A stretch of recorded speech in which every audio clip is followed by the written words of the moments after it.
예, 안녕하십니까. 유순복의 띵킹 아이튜브 시간입니다. 오늘 공부하실 관세음보살 10대 발언문 중 원아 속도 일체중은 2부에 걸쳐서 진행될 텐데요.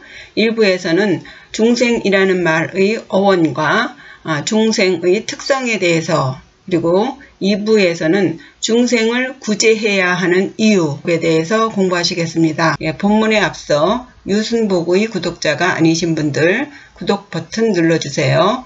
좀 더 알찬 내용으로 보답하겠습니다.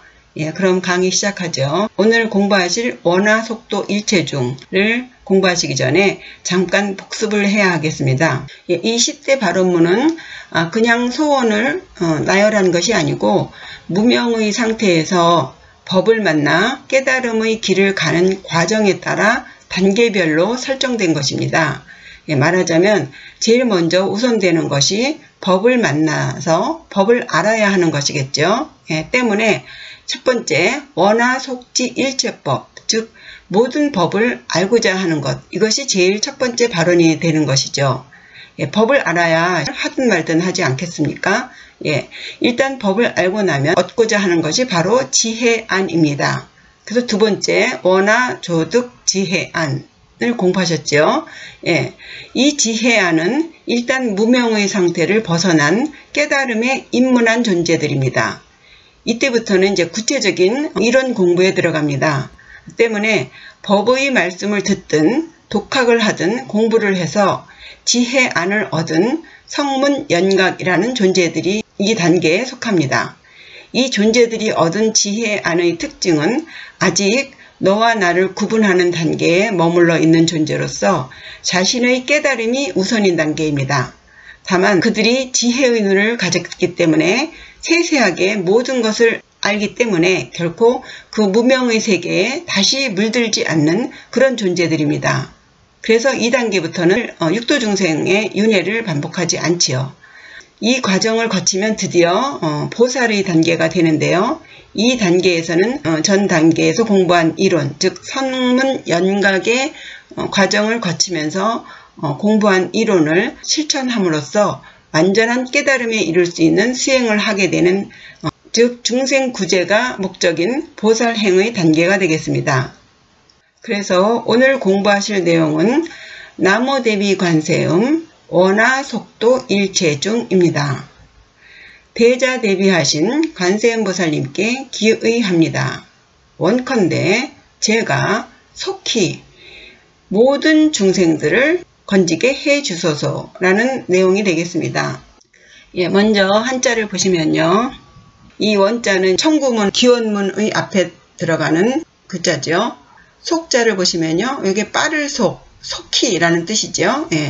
요 안에 들어있는 것은 묶을 속입니다. 나무단을 단단히 묶은 모양이죠. 척받침부는요. 시험시험 갈착이죠. 단단히 채비를 하고 떠나는 모양을 그린 것입니다. 단단히 채비를 하고 가니 빨리 갈 수 있겠죠. 속히 속자입니다. 나아자고요. 이제 건널도지요. 일체 모든 중은 이제 대중중인데요. 도일체중을 보시면요. 이 도자는 요 위에 이제 집엄과 20을 따태는 입자입니다. 여럿의 의미가 있는 서자가 이제 도자로 발음이 되었고요. 여기에 손우를 합해서 많은 사람이 생각해서 만든 법 이라는 의미가 있고요. 또 혹은 헤아리다. 여기서는 방법을 찾아서 건너다는 의미로 쓰입니다. 중자를 보시면요. 맨 위에 피혈자로 되어 있는데 갑골문에서는요. 날일이고 이 아래에는 사람 인자가 3개 있는 것입니다. 그러니까 많은 사람들이 떼약볕 아래서 일을 하는 노예의 모습으로요. 지금은 많은 사람 혹은 대중의 의미가 있습니다. 불가에서는 중생의 의미로 쓰이죠. 그래서 모든 중생들을 건지다. 무리를 뜻하는 중생이 무엇인지 4가지로 요약해 봤습니다. 첫째가 중생의 어원을 살펴보시고요. 둘째는 중생의 특성 알아보시겠습니다. 중생이라는 글자는요. 인도의 그 산스크리트어인 사트바에서 이제 따온 것인데요. 좁은 의미에서는 이제 우리 인간을 말하고요. 조금 더 나아가서는 육도 중생, 즉 신, 인간, 아수라, 축생, 아기, 지옥, 윤회를 반복하는 모든 그 유정한 생명체를 말합니다. 그리고 넓은 의미에서는 또 깨달은 존재들도 포함시킨다고 합니다. 그럼 이 중생에게는 어떤 특징이 있는지, 첫째 변계 소집성, 둘째 의타기성, 셋째 원성실성의 특성이 있다고 하네요. 순서대로 보시겠습니다. 먼저 변계 소집성이라고 하면은요, 한자를 먼저 보시면 변자는 이제 두루변자예요. 두루두루. 계자는 계산하다, 헤아리다, 따진다는 의미입니다. 소자는 불완전 명사로 뭐뭐하는 바가 되겠죠. 집자는 잡을 집이에요. 왼쪽에 행자는요, 지금은 다행자로 쓰이는데 원래는 쇠고랑을 뜻하고요. 이 오른쪽에 알환자는 제수가 꿇어앉아서 손을 내밀고 있는 모습인 극자의 변형입니다. 그래서 제수가 꿇어앉아서 이 쇠고랑을 차고 있는 그런 모습이에요. 그리고 이 성자는요, 성품 성자죠. 해석해 보면은요, 집착하는 것에 대해서 두루두루 넓게 계산한다. 즉 집착하는 것에 두루두루 넓게 분별하는 성질입니다. 그럼 인간이 집착하는 것이 무엇일까요? 가장 앞서는 것이 나겠지요. 그런데 이 나라는 것은 시간이 지나면 결국 사라지게 되는 생멸의 운명을 벗어나지 못하는 공한, 허망한 존재입니다.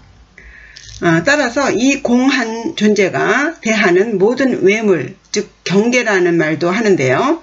이 경계 또한 역시 공한 것이 되죠. 이와 같이 나 너가 모두 공함에도 불구하고 끊임없이 집착하며 분별하는 성질, 이것을 변계 소집성이라고 하고요. 그러한 그 분별이 허망하다 해서 허망 분별성이라고도 합니다. 두 번째는요, 그 끊임없이 집착하는 그것, 그것에 의지해서 계속 인가를 만들어내는 본성, 그것을 의타기성이라고 말합니다. 의는요, 의지할 의자고, 타는 다를 타, 기는 일어날 기, 성은 성품성입니다.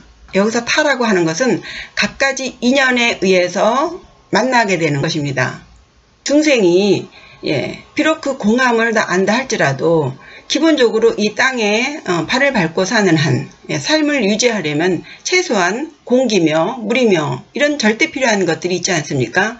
그 외에 우리가 수없이 그 많은 것에 의지해서 인연을 맺게 되고 끊임없이 이제 상호 관계를 맺게 되는데, 이러한 상호 의존 관계에서 따로 떨어지면 생존 자체가 불가하기 때문에 이 관계에서 벗어나지 못하는 것입니다. 혹은 거기에 집착해서 벗어나지 않으려고 하는 그런 본성, 이것이 의타기성이라고 하는 것입니다. 다만 여기서 의존하는 대상, 인연 맺는 대상이 무엇이냐, 예를 들면요, 이 의타기성에는 두 가지의 종류가 있습니다. 하나는 염분 의타기성이고 그 다음은 정분 의타기성이에요. 염자는 물들 염이죠. 정자는 깨끗할 정자입니다. 염분은 속재에 속하는 것이고 정분은 진재에 속합니다. 그래서 염분 의타기성 하면은요, 염분, 물들어 있는 속재에 속하는 성분에 기대어서 의지해서 일으키는 본성을 말하는 거예요. 말하자면 깨닫지 못한 중생들과 섞여서 계속 인연을 맺는 그런 본성이 있고요. 또 하나 정분 의타기성 하면은요, 이 깨끗한 성분, 말하자면 진재에 속하는 깨달은 존재, 그런 존재에 의지해서 계속 인과를 일으키는 본성이 있다는 거예요. 인간에게는 근본적으로 악한 성질이 있어서 계속 그 좋지 않은 것과 인연을 맺는 이런 성질이 있고, 반면에 착한 성질이 있어서 깨끗한 것과 인연을 일으킨다는 것이죠. 인간이 집착하는 바, 집착해서 의지하는 바가 염분이냐 혹은 정분이냐에 따라서 집착으로 가느냐 아니면 진실체를 보느냐입니다. 이 인간이 가지고 있는 정분 의타기성에 의해서 중생의 세 번째 특성으로 원성실성을 지닐 수 있는 것입니다. 불가에서는 이것을 불성이라고 말하는 것입니다. 그럼 이 원성실성이 무엇이냐? 예, 불성이라 그랬죠. 예, 원은 둥글 원자고 성은 이룰성, 실은 실체 실입니다. 예, 원만하게 실체, 진실체를 이루는 성질이 있다는 거예요. 그럼 이 실이 무엇이냐? 이것이 진실체예요. 진실체. 이 진실체는 불생불멸이에요. 나지도 않고 죽지도 않아요. 정말로 공하지만 묘하게 있는, 우리는 1번에서 있지도 않은 것을 계속 집착하면서 그것에 대해서 끊임없이 시시비비를 가리는 변개 소집성이 있다고 그랬습니다. 그런데 이 인간에게는 불성이 있어서 실체를 볼 수 있다는 거예요.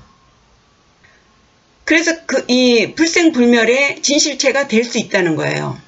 무엇으로? 불성으로. 이 원성실성으로 깨닫는다면 스스로도 진실체가 될 수 있다는 것입니다. 이것이 불교가 타 종교와 다른 핵심 사상이에요. 우리가 할 수 있다는 거예요. 내가 할 수 있다는 것입니다. 예.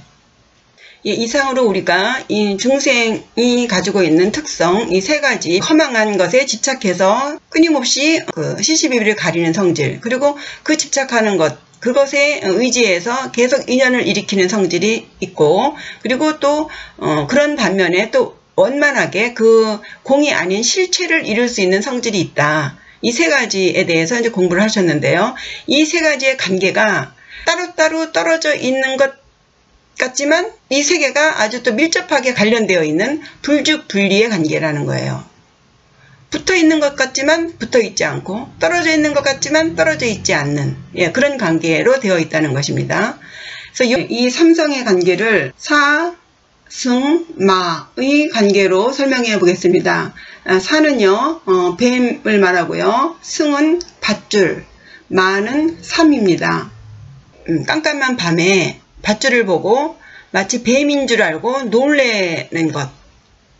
그것을 변개 소집성의 단계라고 하고요. 그리고 가르침을 듣고서 그 밧줄에 의지해서 마음을 일으키는 성질. 이것이 의탁이승이에요. 그리고 밧줄의 실체는, 진실체는 삼이라는 것. 그것을 아는 성질. 그것은 오직 원성실성, 불성이 있기 때문에 그 진실체를 볼 수 있다는 것입니다.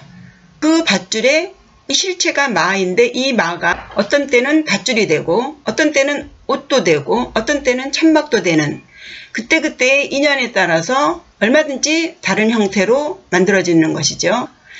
그래서 이 의탁이성, 잘못 가면 변개소집성으로 계속 빠지게 되는 것이고요. 정분 의탁이성을 하게 되면 자신 안에 있는 그 원성실성에 의해서 이 밧줄의 근본이 마임을 깨닫게 되는 것입니다. 이 모든 것이 다 불생불멸한, 다 공인 줄은 다 알지만 그것의 실체가 무엇인지를 우리는 아직 모르지 않습니까? 예, 밧줄의 실체가 마인 줄은 알지만 나의 본체가 무엇인지, 너의 본체가 무엇인지 그것을 뭐라고 딱히 말할 수 있다면 그것은 깨달은 자가 되겠지요.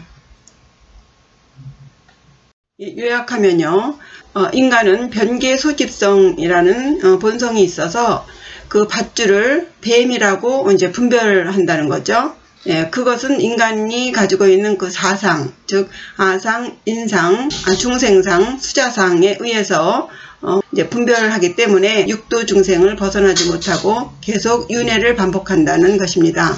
다음으로 의탁이성에는 이제 두 가지가 있다고 했죠. 예, 연분 의탁이성과 정분 의탁이성이 있는데, 이 연분 의탁이성에 의해서 이 뱀이 밧줄임을 알았지만 이 물들어 있는 상태이기 때문에 벗어나지 못하는 단계를 연분 의탁이성의 단계라고 합니다. 예, 다음으로요, 중생은 이 정분 의탁이성이 있기 때문에 이 뱀이 아니라 밧줄이라는 것을 알고 이 밧줄에 의해서 벗어날 수 있다는 것이에요. 예, 이 단계에 있는 존재를 성문승 그리고 연각승이라고 합니다. 그리고 이 뱀이 밧줄임을 아는 그 경지를 아공의 경지라고 합니다. 예, 끝으로 인간은 이 원성실성에 의해서요, 그 밧줄의 진실체가 따로 있음을 아는, 그리고 그 넘어서 밧줄을 만들어낸 12연기법의 허망함을 알게 된 그런 경지, 그것을 법공의 경지라고 하는데, 이러한 경지에 있는 존재를 보살이라고 합니다. 그리고 이 보살의 경지를 넘어서 일체의 그 진실체를 알게 된 단계, 그것을 깨달은 자, 즉 붓다라고 합니다. 이상으로 중생이라는 말의 어원과 중생의 특성에 대해 공부하셨습니다. 다음 시간에는 1부에 이어 중생을 구제해야 한 이유에 대해서 공부하시겠습니다. 읽고 끝내겠습니다. 나무대비 관세음 원아속도 일체중. 배자대비하신 관세음보살님께 기의합니다. 원컨대 제가 속히 모든 중생들을 건지게 해 주소서. 구독과 좋아요는 저에게 큰 힘이 됩니다. 다음 시간에 뵙겠습니다. 감사합니다.